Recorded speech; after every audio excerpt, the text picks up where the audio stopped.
उन्हाळ्याची सुट्टी म्हणजे गप्पा गोष्टी, उन्हाळ्याची सुट्टी म्हणजे मज्जा मस्ती, उन्हाळ्याची सुट्टी म्हणजे MSCIT.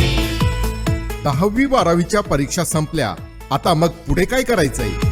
आमच्या ग्रुपचं ठरलंय. अरे हो, पण काय ठरवलंय? परीक्षेनंतर लगेचच MSCIT कोर्सला ऍडमिशन घ्यायचं आहे आणि डिजिटल मेगा ट्रेंड्स वर स्वार व्हायचं आहे. हो, मला पण ऍडमिशन घ्यायचंय. मला पण घ्यायचंय. मला पण. डिजिटल युगात कल्पकतेने जगायला शिकवणारा तसेच आंतरराष्ट्रीय दर्जाचा परिपूर्ण कम्प्युटर कोर्स आता आपल्या परिसरात. Surabhi science academy and computers, main road, Motinagar ते किरण नगर रोड, अमरावती. संपर्क 9420 07 74 54. उन्हाळ्याची सुट्टी म्हणजे गप्पा गोष्टी, उन्हाळ्याची सुट्टी म्हणजे मज्जा मस्ती,